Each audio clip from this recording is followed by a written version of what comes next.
भारतर Romeo बाबा भीमानंद बाबा जहाकू केवल पसंद थिला सुंदरी सुंदरी झियो 600 सुंदरी झियो को पाखरे रखिथिला निजे सुख नेउथिला आ लोकन को भी बांटुथिला।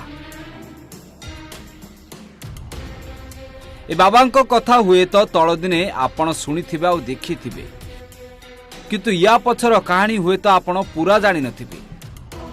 साधारण सिक्यूरिटी गार्ड रु एमिति पालटी जाइथिला इच्छाधारी बाबा आ कमाइथिला कोटी कोटी टंका सुंदरी सुंदरी झियो मानक सह सोउथिला आ राताराती कोटी कोटी टंकार मालिक भी होइथिला। दिन आरंभरू गोटे दिल्ली रो 5 स्टार होटेल रे गेट सामने छिड़ा हुई सिक्यूरिटी गार्ड भावे काम करुथिला। आ भीतर को आसुथिबा अतिथि मानकू सैल्यूट मारुथिला आ नमस्कार करुथिला।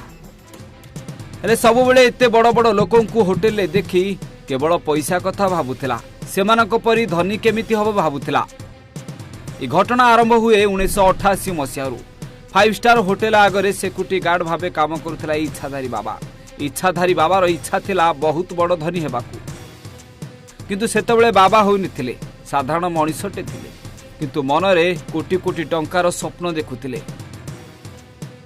तेबे दिल्ली रे सिक्यूरिटी गार्ड काम करी अधिका टंका कमी न पारुथिबारु सेथिपे आग्रार गोटे होटेल ले जाई काम करथिले आ सेठी आउ किछि टंका बढ़िथिला किंतु मन न लागिबारु पुणी दिल्ली फेरी आसिले आ तापरे कहानी पूरा अलगा होई गला।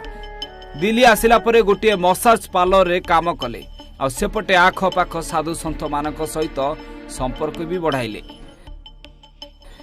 आ देखिले साधु संत मानकर कथावार्ता टिके भिन्न थिला आ से भाबिला जे एभली कथावार्ता करी लोकन को सहजरे ठकी हेबो आ तापरे निज नाम बदलाई शिव बाबा रखी दिए शिव मूर्ति आ तापरे पूजा पाठ सांग को आरंभ करतिए प्रवचन आ धीरे धीरे लोक आसीबा आरंभ कर दियंती। लोक मानक इच्छा पूर्ण करबा कथा कहूतिला आ किछि लोक मानकर इच्छा मध्य पूर्ण हो जाउतिला। जोउथिरे बाबा जेते टंका मागुथिला ताकू देई दउथिले लोक माने। तबे देखु देखु लोक मानक मनस्कामना पूर्ण होउथिला और लक्ष लक्ष टंका कमाउथिला बाबा। एमिति कि 1997 मसिया रे ए बाबा पाखरे एते कोटी कोटी टंकार संपत्ति होई गला जे ताबरे दिल्ली पुलिस रो नजर ए बाबा ऊपर पड़िथिला आ पुलिस गिरफ करे आ नै पुनी छाड़ी दिए। तबे एमिति बारंबार चले सेपटे कोर्ट रे भी केस चली थाए आ धीरे धीरे बाबार ए सब अभ्यास होई गला आ पुलिस ऊपरू डर भी हटी गला। तो पुलिस नहीं जिबा गिरफ हेबा ए सब भाइराल होउथिला। एहा परे से निजको परिवर्तन करबा को दिल्ली रो आ गोटे जागा को चली गला आ ना रखी दिए इच्छाधारी भीमानंद बाबा आ तापरे सेठी पुणी आरंभ कर दिए प्रवचन आ धीरे धीरे लोक मानक गहली बढ़िबा आरंभ हो जाए। एमिति कि बड़ बड़ फिल्म स्टार एयर होस्टेस एभली बहु दामी लोक मध्य आसंती आ सेमानकर इच्छा पूर्ण होई गले लक्ष लक्ष टंका दउथिले। एमिति कि जा जणा पड़िछि 5 रु 35 लक्ष टंका भी दिया जाइछि। हेले एतिके मध्य बाबांकर मन शांति नथिला। से चाहिथिले जे भक्त माने अधिक संख्या रे बढ़ी गलेनी सेथिपई गुटी आश्रम खोली देले आ आश्रम खोलिला परे दामी दामी गाड़ी सांग को सबु जेमिति लग्जरियस लाइफ होई गला। किछि युवक युवती मानकू चाकरी मध्य देवा आरंभ करदेले निज आश्रम रे कारण इच्छाधारी बाबा एते फेमस होई गले युवक युवती माने समस्ते बाबांकर कांटेक्ट रे आसी गले कारण समस्त को चाकरी दरकार थिला।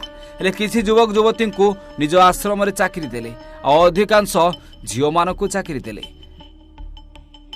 आ जो झियो माने चाकरी करुथिले किछि दिन गला परे सेमानकू बेश्या काम रे लगाई देले। एमिति कि परे जहा जणा पड़िथिला जे बाबा अधिक टंका कमाइबा पई से दिन रे प्रवचन दउथिला आ संध्या होई गले आरंभ हो जाउथिला बेश्या कारबा आ सेइथिरे निज पाखरे चाकरी करुथिबा सुंदरी सुंदरी झियो मानकू बाध्य करुथिला अन्य मानक सहित शारीरिक संपर्क रखिबाकू आ ता बदल रे बाबा पाउथिला लक्ष लक्ष टंका।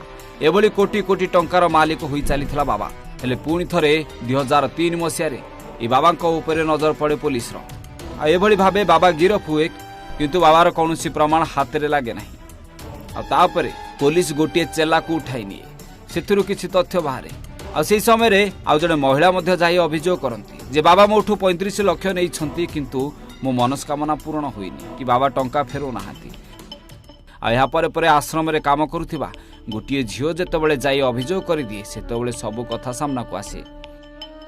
झियो कुहे बाबा मते बेश्या कारबार रे लगाइथिले ଆଉ ତାପରେ ପୁଲିସର ସନ୍ଦେହ ବଢ଼ିବାର ଆରମ୍ଭ ହୋଇଯାଏ। ଆଉ ବାବାଙ୍କୁ ସିଧା ସନ୍ଦେହ କରେ ଯେ ବାବା ଚଲାଉଥିଲେ ବେଶ୍ୟା କାରବାର। ଆଉ ଏମିତି ଭାବେ ଜଣାପଡ଼େ ଯେ ବାବା 600 ଝିଅଙ୍କୁ ବେଶ୍ୟା କାରବାରରେ ଲଗାଇଥିଲେ ଆଉ ନିଜେ ମଧ୍ୟ ଶାରୀରିକ ସୁଖ ନେଉଥିଲେ। ଆଉ ଏବେ ବି ବାବା ଜେଲରେ ଅଛନ୍ତି, କିନ୍ତୁ ମଝିରେ ମଝିରେ ବାହାରକୁ ବେଲ୍ ଆସିବା କଥା ବି ସାମ୍ନାକୁ ଆସିଛି। Bureau report, Odisha Bhaskar.